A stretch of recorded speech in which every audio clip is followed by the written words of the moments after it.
আসসালামু আলাইকুম, আমি তাজমুল আছি আপনাদের সাথে। পলিটেকনিকে ভর্তির ক্ষেত্রে তোমার যে ভর্তির বিষয়ক সাধারণ নির্দেশনা রয়েছে তা তোমাদের অবগত থাকা দরকার।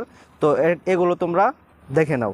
ভর্তি সংক্রান্ত সকল কার্যক্রমের সময়সূচি, ভর্তি নির্দেশিকা, আবেদনের নিয়মাবলী ও ফলাফল সংক্রান্ত তথ্যাদি ভর্তি বিষয়ক ওয়েবসাইট www.btbadmission.gov.bd ও বাংলাদেশ কারিগরি শিক্ষা বোর্ডের ওয়েবসাইট www.btb.gov.bd এবং কারিগরি ও মাদ্রাসা শিক্ষা বিভাগ, শিক্ষা মন্ত্রণালয়, কারিগরি শিক্ষা অধিদপ্তর, কৃষি অধিদপ্তর, প্রাণী সম্পদ অধিদপ্তর, মৎস্য অধিদপ্তর, বস্ত্র অধিদপ্তর, বন অধিদপ্তর, বিএমইটি সহ সকল সরকারি polytechnic institute, monotechnic institute, marine institute, textile institute, মৎস্য institute, fisheries institute, livestock institute ও বেসরকারি পলিটেকনিক ইনস্টিটিউট সমূহের ওয়েবসাইটে পাওয়া যাবে।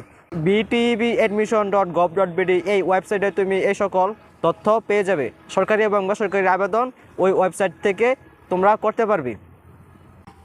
তোমাদের সকলের মাঝে আমি একটা প্রশ্ন পেয়েছি যে আমাকে একজন ফোন করে বলেছে যে আমি সর্বমোট কয়টি পলিটেকনিক ইনস্টিটিউট চয়েস দিতে পারবো।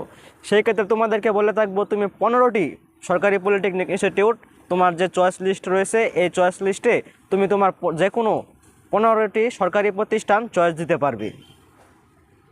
অনলাইনে শিক্ষা ক্রমভিত্তিক আবেদনকারী সরকারি প্রতিষ্ঠানে সর্বোচ্চ সরকারি 15টি প্রতিষ্ঠান টেকনোলজির পছন্দক্রম নির্বাচন করতে পারবে এবং তোমাদের আবেদন ফি ধরা হয়েছে 162 টাকা, এটা প্রথম শিফটের জন্য, এবং সেকেন্ড শিফটের জন্য সেম 162 টাকা। তুমি যদি উভয় শিফটে আবেদন করো সেই ক্ষেত্রে তোমাকে 324 টাকা কারিগরি শিক্ষা বোর্ডকে দিতে হবে।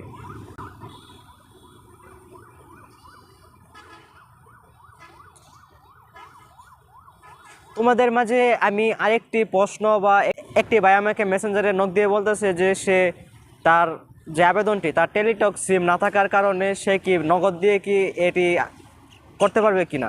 তো সেই ক্ষেত্রে তোমাদেরকে বলে থাকবো, তুমি তোমার আবেদনের সময় যে তোমার পেমেন্ট করতে হয় সেই ক্ষেত্রে তুমি বিকাশ, নগদ, রকেট, উপায়, ট্যাপ সহ বিভিন্ন ধরনের তুমি ব্যবহার করতে পারো।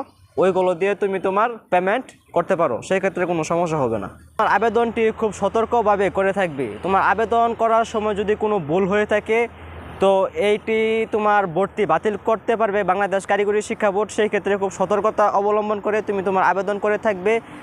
খুব সাবধানতা অবলম্বন করে তুমি তোমার পলিটেকনিক যে ভর্তি বিজ্ঞপ্তিটি প্রকাশ হওয়ার পর আজকে থেকে তোমাদের আবেদন প্রক্রিয়া চলমান রয়েছে, সেক্ষেত্রে তুমি তোমার আবেদনটি খুব সতর্কতার সাথে করে থাকবে। তো কোনো তথ্য ভুল দেবে না আবেদন করার সময়। তো এই ছিল মূলত আমাদের আজকের ভিডিও। আজকের ভিডিওটি কেমন লেগেছে তা অবশ্যই জানাবে।